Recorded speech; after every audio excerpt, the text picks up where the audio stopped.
Bueno, estamos de nuevo aquí en la continuación, capítulo 7, donde estamos hablando de la familia cristiana, bajo el tema el sacerdocio de los padres. Hoy toca ese tema, escribiendo a los cristianos en general, el apóstol Pedro: vosotros sois real sacerdocio. Esta fue una de las doctrinas recuperadas por Martín Lutero durante la Reforma, el sacerdocio de todos los creyentes.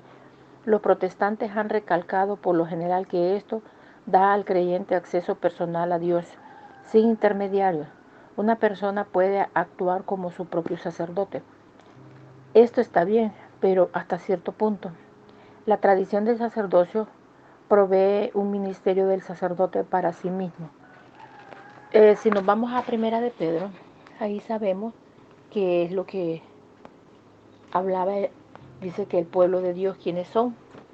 Mas vosotros sois linaje escogido, real sacerdocio, nación santa, pueblo adquirido por Dios, para que anunciéis las virtudes de aquel que os llamó de las tinieblas a su luz admirable. Las familias, los adultos, tenemos un gran compromiso con nuestra sociedad. Tenemos que poner en práctica la palabra. En este tema que estamos viendo, podemos ver las doctrinas recuperadas por Martín Lutero durante la Reforma, el sacerdocio para todos los protestantes, para todos los creyentes.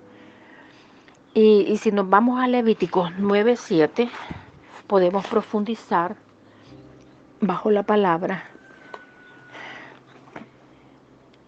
donde nos dice: y dijo a Moisés a Aarón: acércate al altar y haz tu expiación y tu holocausto, y haz la reconciliación por ti y por el pueblo.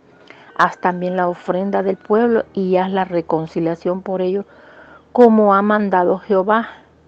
Entonces Aarón se acercó al altar y degolló el becerro de la expiación de ese por él. Y los hijos de Aarón le trajeron la sangre, y él mojó su dedo en la sangre y puso de ella sobre los cuernos del altar, y derramó el resto de la sangre al pie del altar. E hizo arder sobre él el altar la grosura con los riñones y la grosura del hígado de la expiación, como Jehová lo había mandado a Moisés. Mas la carne y la piel las quemó al fuego fuera del campamento. Degolló asimismo el holocausto, y a los hijos de Aarón les presentaron la sangre, la cual roció alrededor sobre el altar. Él hizo el papel de sacerdocio, porque es una escritura en el Antiguo Testamento que ellos lo hacían, ¿verdad? Ellos lo hacían por expiación de pecados, pero ya eso no debería de acostumbrarse, porque ya no es una ley.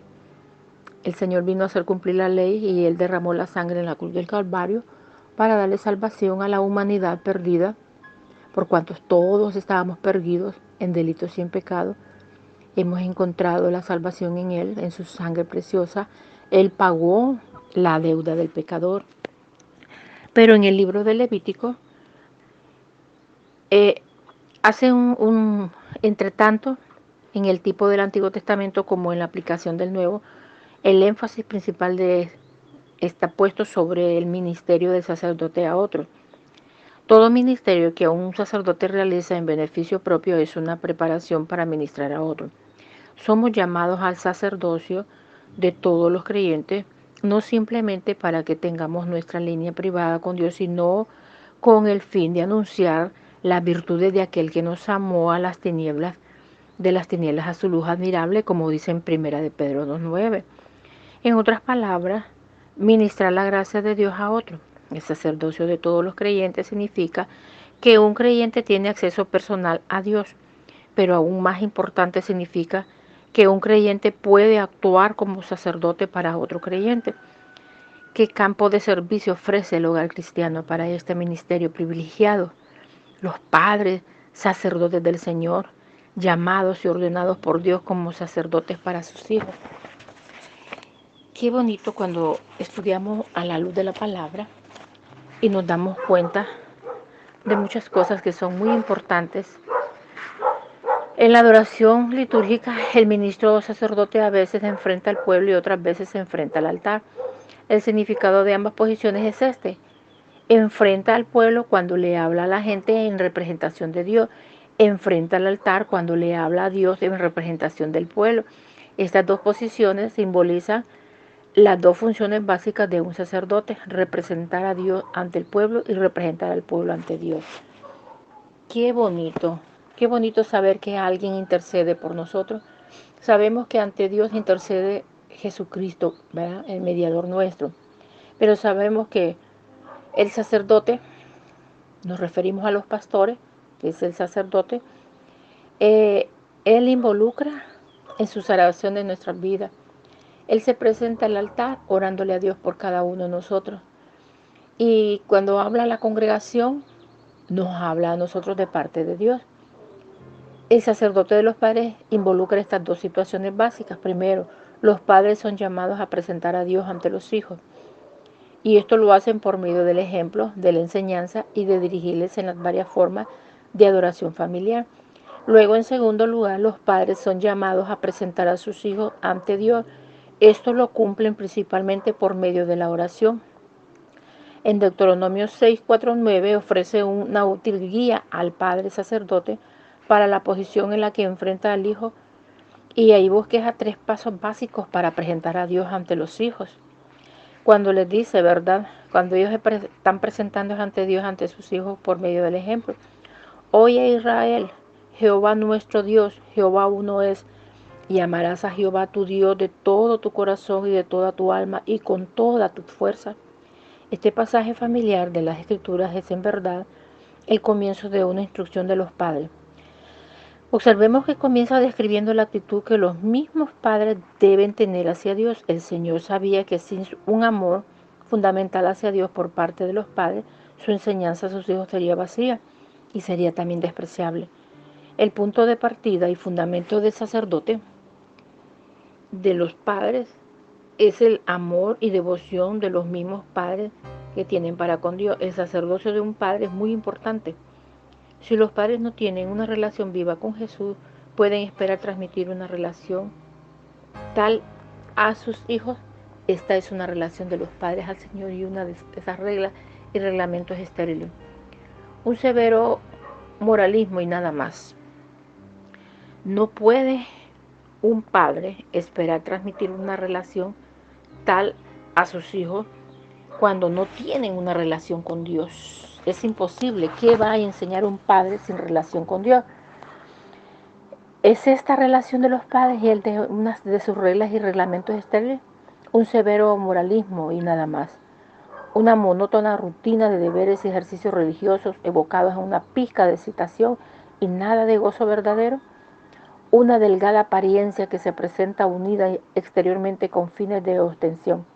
Los niños son mucho más perspicaces en asuntos espirituales de lo que a veces se imaginan los adultos. No responden meramente a las palabras y creencias formales de sus padres. Ellos instruyen el espíritu interior de la fe, y eso es lo que les hace reaccionar. A menudo los jóvenes que se rebelan contra la fe cristiana no se están rebelando en verdad contra Dios. Nunca han tenido un verdadero encuentro con Dios viviente como para rebelarse contra Él. Se rebelan contra un formalismo religioso muerto que meramente ha impuesto sobre ellos un cierto cuerpo de reglas o ritos. Sabemos, ¿verdad?, de que a veces se imponen reglas en un hogar donde los padres ni ellos mismos las han cumplido. Entonces es muy importante que el padre sea ejemplo para enseñar. Igual que en una congregación, los que enseñan tienen que ser ejemplos, tienen que guardar su testimonio ante Dios y ante los hombres. Para poder ser ejemplos, tienen que vivir la palabra.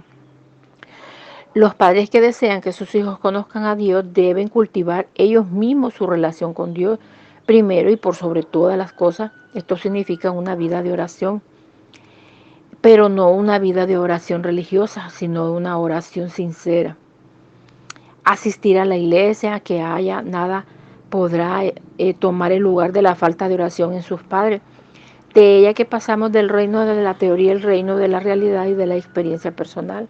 ¿Cómo podemos convencer a nuestros hijos de que en nuestro tiempo ¿Cómo podemos pretender amarle cuando a duras penas pasamos un minuto a solas con Él? Nuestros hijos pueden llegar a aprender por obligación de que son ritos y entonar un cántico de gracias para las comidas. Dios es grande, Dios es bueno y le agradecemos por este alimento, pero en lo íntimo de su corazón, donde se forman las verdades, actitudes, nuestras vidas carentes de oración, les han enseñado otro mensaje. Dios es grande, pero puede esperar. Debo apurarme o llegaré tarde. Feliz aquel niño que al acudir a su padre de vez en cuando está siendo instruido, ¿verdad?, con la palabra de Dios, lo encuentra, él visita a su padre de vez en cuando y lo encuentra de rodillas, que ve a su padre y a su madre levantarse temprano o apartarse regularmente para pasar tiempo en la presencia de Dios. Este niño habrá aprendido una lección que ningún discurso podría impartir. Ha visto que Dios es importante, que es lo suficientemente importante como para merecer que le dediquemos tiempo y es personal. Usted no tan solo obedece sus reglas, realmente tiene comunión con Él. Una vida personal de oración no es algo que cumple meramente obligado por el deber, ni lo hace con el fin de sentar un buen ejemplo ante sus hijos, lo hace porque es importante. La oración no es un ejercicio piadoso, es llevar a cabo negocios serios y significativos con Dios. Tenemos que aprender a comenzar a tener una disciplina en oración con el Señor. Para los que tienen todavía niños bajo su poder, es importante que los niños parece que no se fijan, pero sí se fijan. Ellos se fijan cómo y cuándo hacemos las cosas y cómo las hacemos. Y hay niños que nacieron como que ya naturalmente ya traían aquello, pero la verdad es que lo aprendieron. Lo aprendieron y Dios multiplicó lo aprendido. Tenemos que enseñarles a nuestros hijos a orar, a estudiar la palabra, a tener comunión con Dios todos los días. Comencé a tomar muy en serio la oración cuando cursaba mi primer semestre en el seminario, dice el escritor. Me faltaban nada más que 6 meses para salir a decirle a la gente que siguieran al Señor y que fueran buenos cristianos, y sin embargo yo nunca había tomado en serio la oración. Oh sí, yo había orado, había seguido las formas, había dicho las palabras, pero si alguna vez una oración mía hubiese sido contestada, yo habría sido la persona más sorprendida del mundo.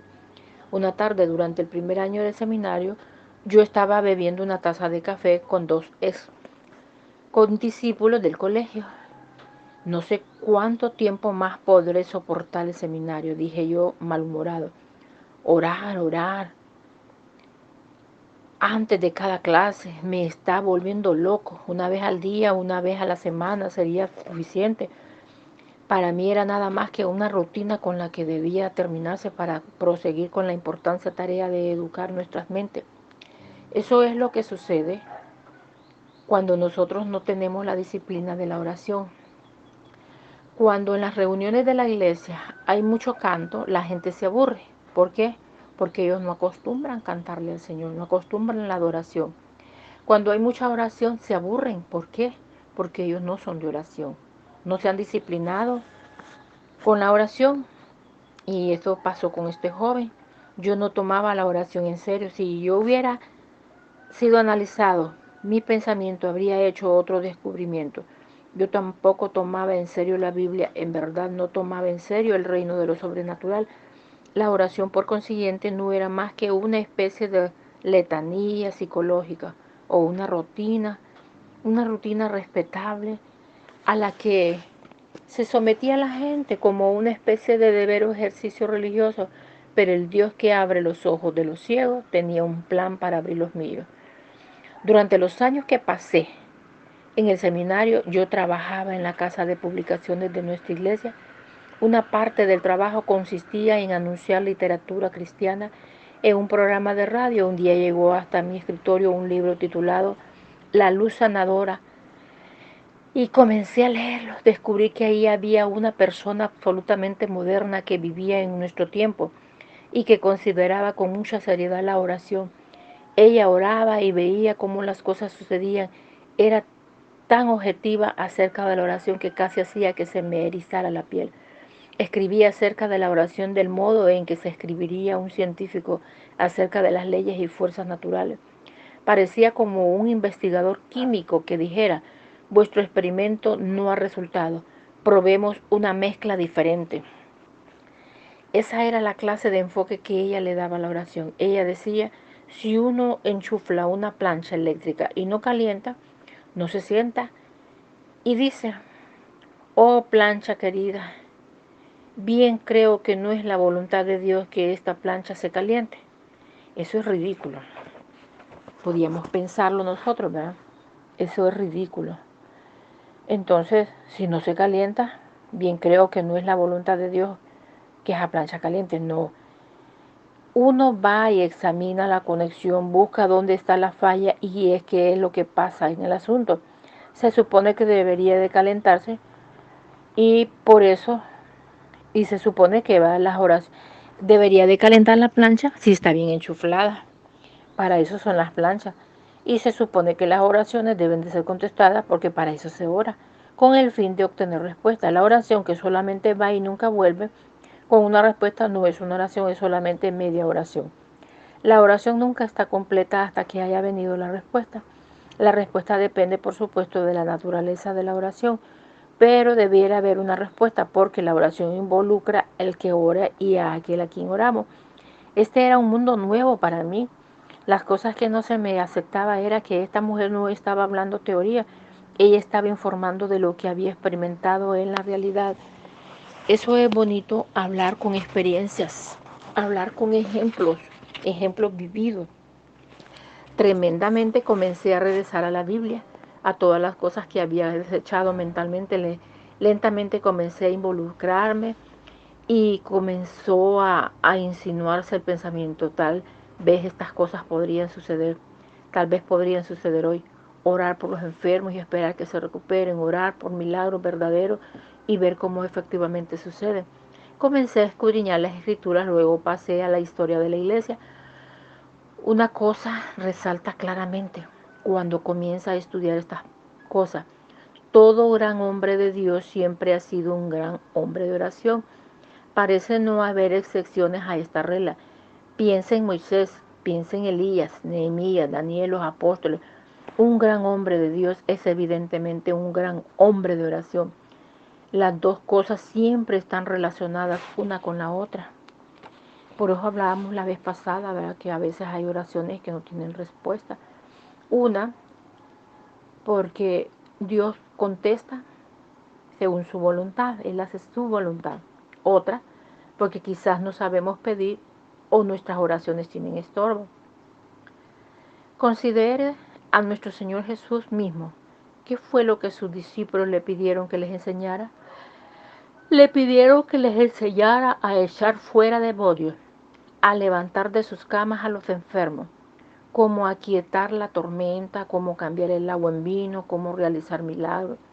No, nunca le pidieron a Jesús que les enseñara alguna de estas cosas. La única cosa que pidieron a Jesús fue, Señor, enséñanos a orar. Y ellos discernieron al contemplar a Jesús que su vida de poder se derivaba de una vida de oración. Pasaba noches enteras en oración, luego volvía en el poder del Espíritu. Ellas veían que había una relación entre esa vida de oración y lo que sucedía en el ministerio de Jesús. Vayamos al Antiguo Testamento y veamos un hombre como Samuel, que evidencia tremenda del poder de la oración. Y cuando altamente estimada era la oración de Samuel, ahí en primera de Samuel 7:4, ahí leemos acerca de la idolatría de los israelitas. Luego Samuel les dice, reunid a todo Israel en Mizpa, y yo oraré por vosotros a Jehová. En otras palabras, veré si puedo arreglarles este asunto. En primera de Samuel 8:5, igual los israelitas vienen a Samuel pidiéndole que designe y que unja rey sobre ellos. Samuel era contrario a esto. Su opinión era que esto significaba un rechazo del gobierno de Dios. Y ellos deseaban un rey humano antes que estar bajo el gobierno directo de Dios. Y así como Él les previno de los peligros que se exponían, las calamidades que vendrían sobre ellos a causa de esta acción imprudente. Por eso fue que la gente suplicó a Samuel: ruego por tus siervos a Jehová tu Dios para que no muramos, porque a todos nuestros pecados hemos añadido este mal de pedir rey para nosotros. En razón de que Dios había hablado con él sobre esto y le había dicho que ni siquiera adelante y le diera un rey, Samuel dijo al pueblo: no temáis, nosotros habéis hecho todo este mal, pero con todo esto no os apartéis de en pos de Jehová, sino servirle con todo vuestro corazón. No os apartéis en pos de vanidades que no aprovechan ni libran, porque son vanidades, pues Jehová no desamparará a su pueblo por su grande nombre, porque Jehová ha querido haceros pueblo suyo. Así que lejos sea de mí que peque yo contra Jehová, cesando de rogar por vosotros. Antes os instruiré en el camino bueno y recto. Esto lo dice en los versículos 20 y 23 en el libro de Samuel, va primera de Samuel 12, 19 hasta el 23. Y esto no era un ejercicio piadoso. A veces decimos a una persona: ore por esto y esto, ore por mí. A menudo nos vamos a casa y nos olvidamos del asunto y hasta ahí llega todo. Nunca sabremos si oraron o no, porque de todos modos jamás sucede algo. Cuando Samuel oraba, sucedían cosas. Esa era la manera de que debiera orarse. Hermanos, aprendamos a orar nosotros por nuestros mismos problemas. Quizás pidamos ayuda a los hermanos para que nos refuercen en la oración, pero como dice el escritor de este libro, usted pide oración, pero usted no sabe que al que le pide oración sí se estará orando por su problema y usted ve que no hay respuestas. Entonces, aprendamos a orar nosotros por nosotros mismos, para que aprendamos a hacer las cosas bien y tengamos una plática, un clamor frente a frente con nuestro Dios. Recuerde que la oración es una plática con Él. Así que, ¿para qué andar buscando a otra gente que oren por nosotros? Oremos nosotros por nosotros mismos, aprendamos a pedirle a Dios, aprendamos. Sí, no está malo de que usted pida a alguien que por favor le ayude en oración, pero no deje usted de hacerlo. Sus hermanos orando y usted también. Martín Lutero fue un gran hombre de oración. Él decía que cuando tenía mayor que hacer debía levantarse más temprano, pues necesitaba orar más. No, no pretextaba, él no ponía pretextos. Oh, estoy demasiado ocupado para orar. Cuando Lutero estaba ocupado, sentía que necesitaba pasar 4 horas en oración en lugar de las 2 que acostumbraba. Y eso es lo que era el jefe de la familia con 6 hijos. Se decía que la reina de Inglaterra temblaba cuando John Knox estaba de rodillas. Él oraba con tal poder que toda Escocia era despertada. Él clamaba: Señor, dame Escocia o me muero. Y él oró con tal intensidad que Dios le contestó. ¿Qué sucedería en nuestras familias si comenzáramos a tomar tan en serio la oración como algunos de estos grandes hombres de Dios de tiempo pasado? ¿Qué sucedería con nuestro país que está viviendo unas circunstancias tan difíciles, unos problemas tan caóticos, algo donde nosotros miramos de como que si ya no tiene solución este problema? ¿Qué sucedería si oráramos no religiosamente, sino clamores, con gemidos, con dolor ante la presencia de Dios? ¿Qué nos sucedería en nuestro país?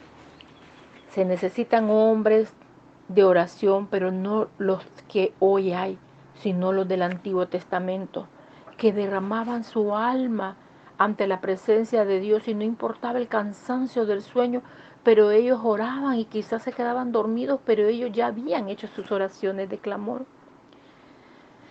Si venimos a tiempos más recientes, encontramos la historia de un pequeño niño negro cuyo nombre era Samuel Morris.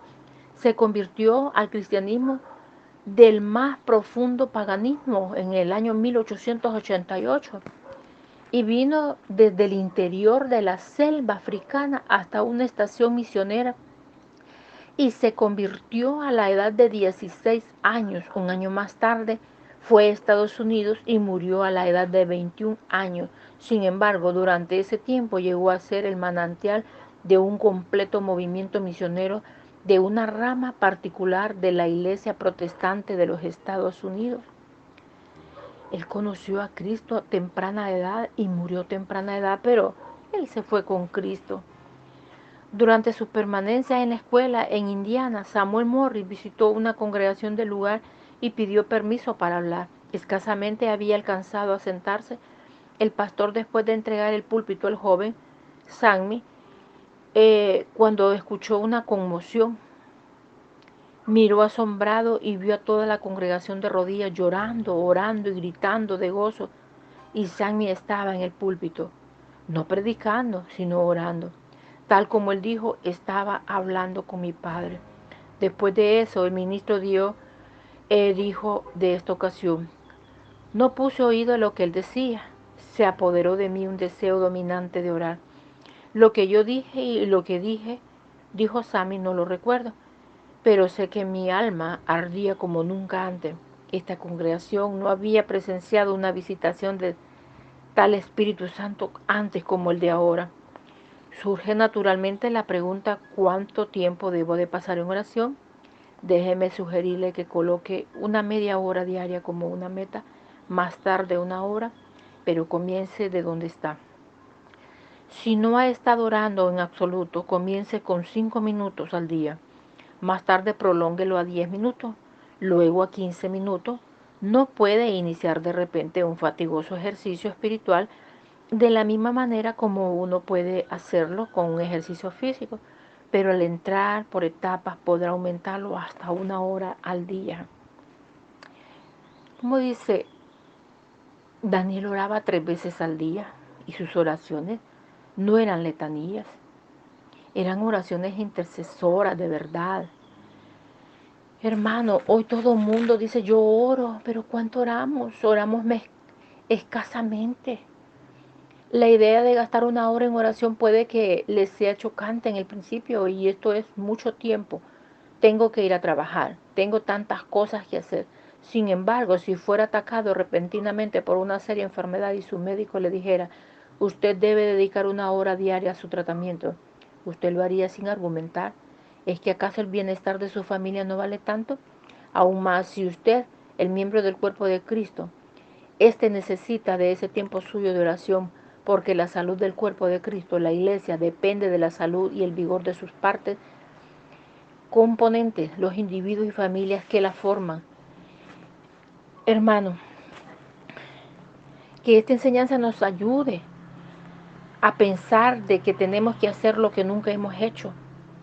Aprendamos a orar, como dice el escritor del libro de la familia cristiana, que oremos 5, 10, 15, hasta que lleguemos a 1 hora diaria de oración. No hagamos oraciones repetitivas, hagamos oraciones concisas, oraciones con fundamentos, con objetivos, con metas. Tenga presente la meta inicial de media hora diaria de oración consecuente. Dedíquese durante este tiempo exclusivamente a la oración. Descuelgue el teléfono si es necesario. Informe a su familia y amigos durante esa hora del día no está disponible. Esta es la clave para que Dios obre en nuestras familias, que los padres aprendan a orar. Cuando consideremos la posición hacia Dios del Padre, en lo cual le presenta a sus hijos ante Dios, daremos algunas ayudas específicas referentes a la oración. Aquí simplemente estamos subrayando lo importante de la oración, que es el taller en el cual se forja la vida de un padre sacerdote y adquiere las características de un instrumento que lo va a usar, un instrumento que Dios puede usar para bendecir a los hijos que Él coloca en su hogar. Procedente de esta vida de oración fluirá una vida piadosa en el sentido verdadero de esta palabra. La vida estará formada y modelada por el trato directo de Dios. Podrá hablar con sus hijos acerca de Dios de un modo natural, sin sentir embarazoso, sin pretextos engañosos para introducir al Señor a los muchos aspectos de la vida familiar. La presencia de Jesús en la familia llegará a ser real para que los niños, porque es real para usted, feliz es aquel niño que tiene esos padres piadosos que son de oración. Este tema es un poquito extenso, lo seguiremos mañana. Es muy necesario los consejos que estamos recibiendo.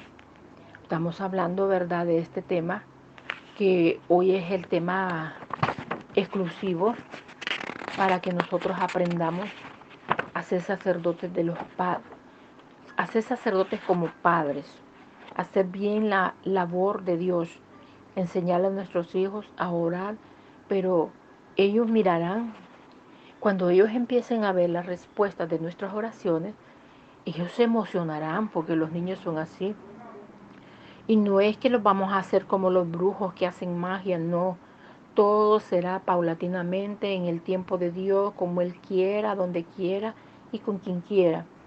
Pero sabemos que si le pedimos a Dios, Él nos va a dar las respuestas y obtendremos esas bendiciones que tanto pedimos. Hay una gran necesidad en nuestro país. Oremos por nuestro país, pero no hagamos esas vanas oraciones.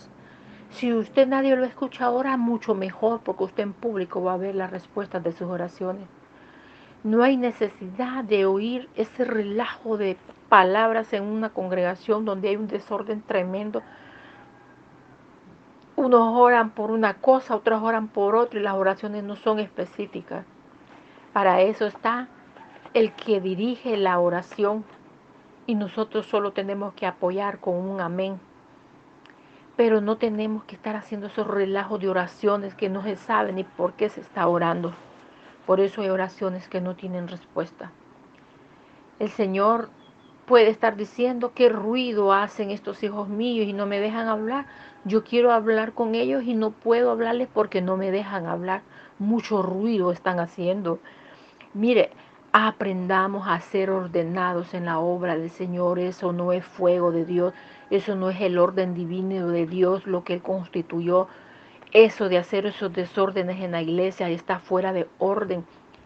Aprendamos a hacer las cosas bien.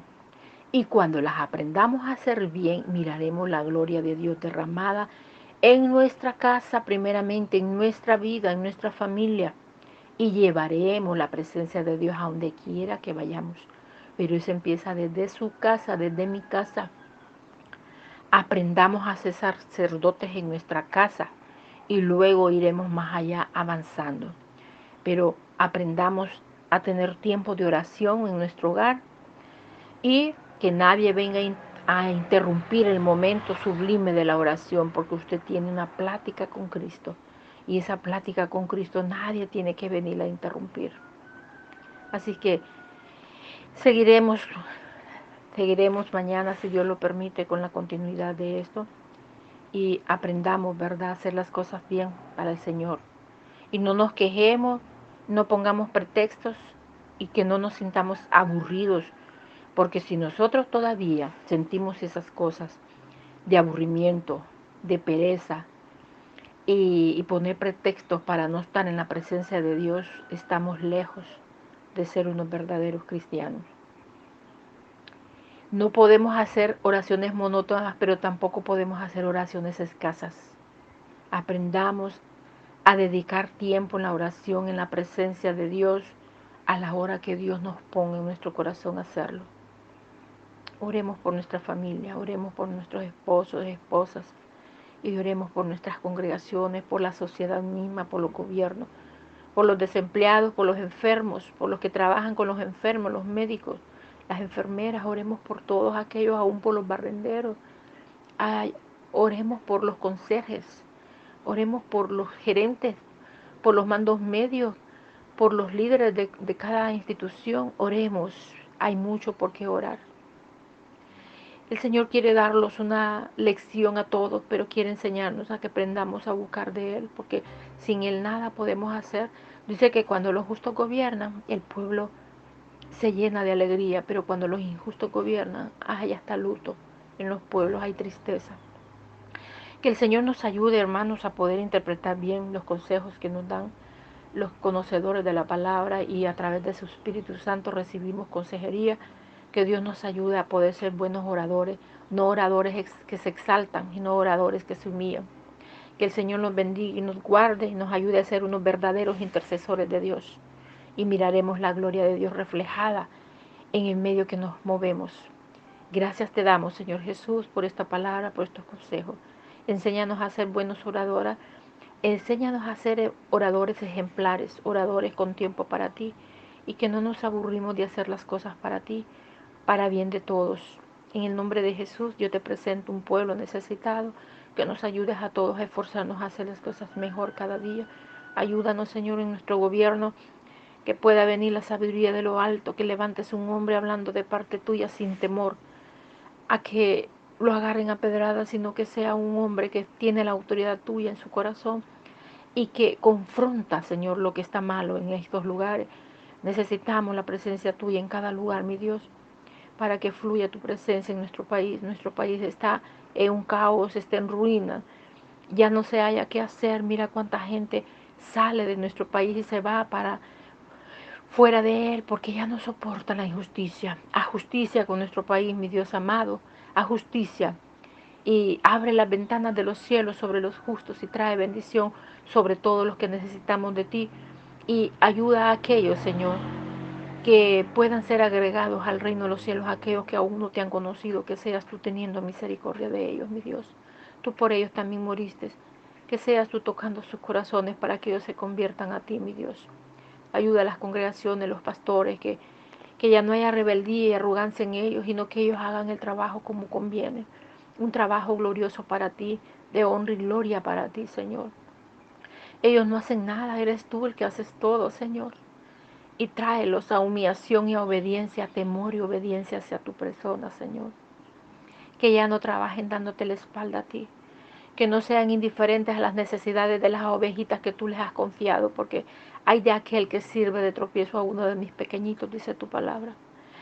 Ten misericordia, Señor, todavía hay tiempo. Ten misericordia para que sean confrontados con tu presencia, con tu palabra, y que pueda haber un cambio en cada congregación, en cada vida, en cada familia. En el nombre de Jesús te lo ruego y te lo pido, mi Dios amado. Amén.